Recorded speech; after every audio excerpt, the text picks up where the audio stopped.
Happy Sunday, friends. This is Becky with Becky Budgets, just coming on here to go ahead and do our week 1 of June budget.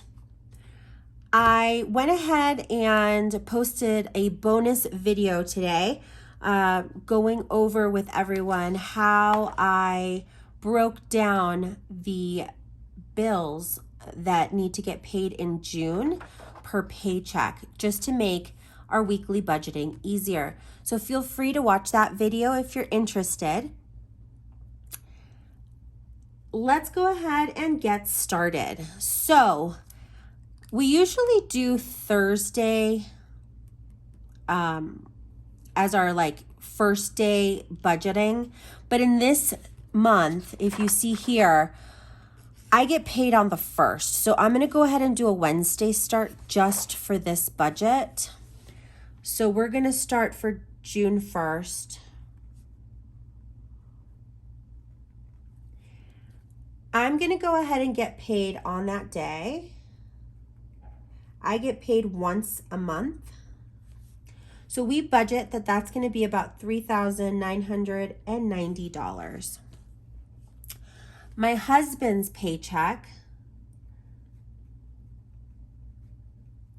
based on new calculations, I figured that the minimum is now $707, which is different than the $667 that I was budgeting before.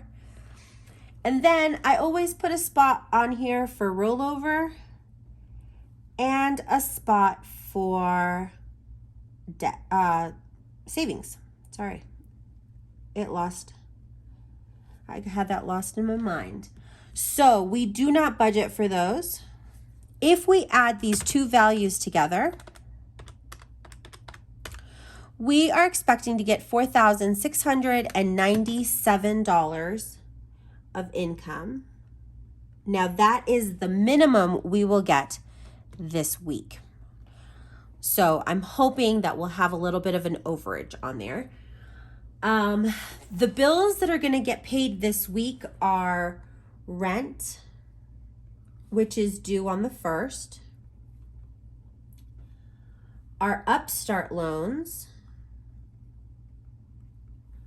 which are due on the 2nd, Allstate, which is our renter's insurance and our car insurance, that's due on the 2nd, Dell, its monthly payment is due on the 3rd. Capital One is due on the 5th. Audible, and I put Audible on here even though it's not going to get charged, but just so I don't lose track of it, we are on month 2 of not paying because we took a 3-month break. And then we have the Southwest Chase, and that is due on the 8th. And then last but not least, it's our Excel, which is our light and energy bill. And that is also due on the 8th. Perfect. So for rent, I usually budget $2,000. Upstart, I lump the two Upstart loans together since they come out in one payment. And that's going to be $1,652. The Allstate, I'm budgeting $143 for. The minimum for Dell is $92. Capital One, the minimum actually came down to $32 on this card. But in order to pay it off, since this is our number 2 snowball at the moment, so this one will come after Dell, I decided to go ahead and continue paying the old minimum on this, which is $80, so that I'll concurrently pay this down when we're paying off our current snowball debt. and hopefully get a big chunk of that paid off when we start tackling that as our next debt. So just wanted to keep you all updated on that. Audible is going to be $0. The minimum on the Chase Southwest is $151. And then Excel, they haven't posted our bill yet, so I'm going to go ahead and just budget $250 for that. So when I add these values together,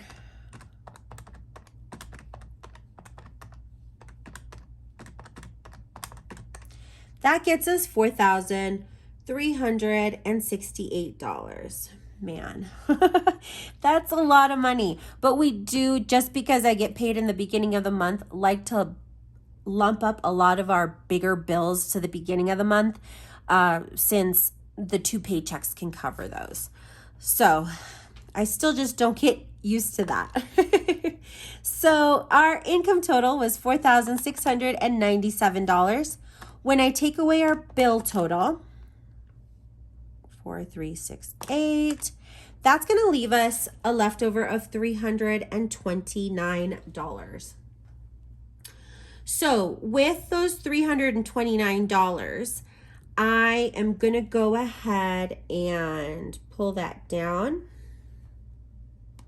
We're not going to have a lot to play with for our variable spending, and I did fill our most important last week. So I'm going to hold off on food and gas. Pets has already been met. I'm going to hold off on my husband's personal and my personal. I think I'm just going to take $50 out of there. So it's going to be $50 to eating out. And then we did pay our miscellaneous. So when I take those $50 away from the $329, that leaves us a leftover of $279. Let's go ahead and pull that value over. So $279. I went ahead and pre-wrote all of our sinking funds. So we'll go ahead, that does equal $100. So we are going to plan on putting the weekly $25 into medical, vet, household, car maintenance, and gifts. All get $15 a piece. Our vacation fund will continue getting $5 a week. Renter's insurance and car registration get $3 a piece. And then the emergency fund tops it off to that $100 so that it's an even 100.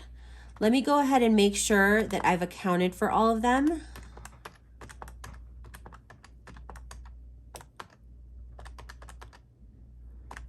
Perfect. So there's that $100. I don't think you can see it.